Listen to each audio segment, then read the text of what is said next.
नमस्कार दोस्तों, you are watching my channel teaching by Rameshwari. हम आपको पढ़ा रहे हैं भारत का संविधान और भारत के संविधान में वर्णित अनुच्छेद।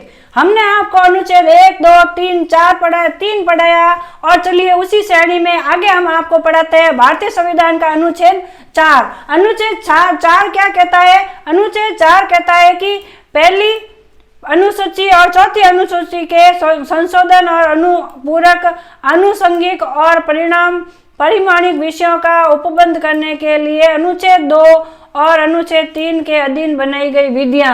अब जो अनुच्छेद 2 और अनुच्छेद 3 में राज्यों के राज्य क्षेत्र के बारे में वर्णन किया गया है, उनके बाद जो नियम बनाए गए, माफ कीजिएगा, राज्यों के क्षेत्र में जो नियम बनाए गए हैं उन नियमों को लागू करना, उनके अधीन बनाए गए नियम, बस यही अनुच्छेद 4 है। अनुच्छेद 2 या अनुच्छेद 4 में निर्दिष्ट किसी भी विधि में पहली अनुसूची और चौथी अनुसूची के संशोधन के लिए ऐसे उपबंध अतिनिर्दिष्ट होंगे जो उस विधि के उपबंधों को प्रभावी करने के लिए आवश्यक हो। ऐसे अनुपूरक, आनुषंगिक और परिमाणिक उपबंध है भी, जिनके अंतर्गत ऐसी विधियों से प्रभावित राज्य या राज्यों के संसद में या विधान मंडल या विधान मंडलों में प्रतिनिधित्व के बारे में उपबंध अंतर्विष्ट हो सकेंगे, जिन्हें संसद आवश्यक समझे। ठीक है, इसमें अनुच्छेद 2 या अनुच्छेद 3 में जो भी नियम, कानून या कायदे संसद ने बनाए हैं, उन कानून और कायदों को अंतर्निर्दिष्ट करने के बारे में वर्णन किया गया है। पूर्वोक्त प्रकार की कोई भी विधि अनुच्छेद 368 के प्रयोजन के लिए इस संविधान का संशोधन नहीं समझी जाएगी। भारतीय संविधान का अनुच्छेद 4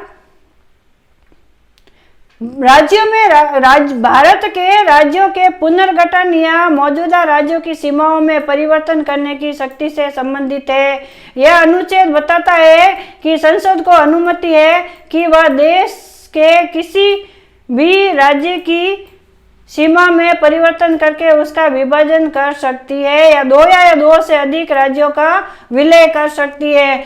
इसमें आपको अनुच्छेद 4 में भी वही बात कही गई है जो भारत के संविधान के अनुच्छेद 3 में कही गई है। अनुच्छेद 3 में तो स्वतंत्रता दी गई है और अनुच्छेद 4 में वह राष्ट्रपति या संसद के द्वारा पारित होने पर नियम बनाने की बात कही गई है।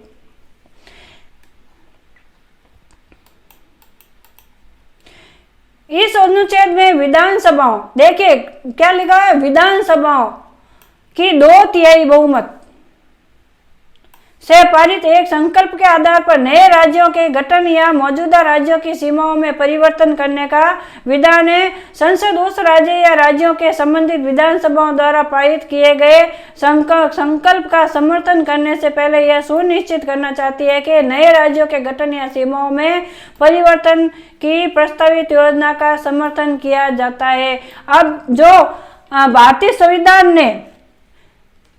संविधान में लिखा गया है कि भारतीय संसद किसी भी राज्य की सीमाओं को बढ़ा सकती है, सीमाओं को घटा सकती है या उसके नाम में परिवर्तन कर सकती है, लेकिन कैसे कर सकती है? वह राष्ट्र, सबसे पहले उसके लिए 2 शर्तें हैं। एक तो उसमें राष्ट्रपति की अनुमति आवश्यक होती है या फिर जिस राज्य का निर्णय लेना है उस राज्य की विधानसभा की स्वीकृति आवश्यक है। और विधानसभा स्वीकृति कैसे दे सकती है? अपने 2/3 बहुमत से।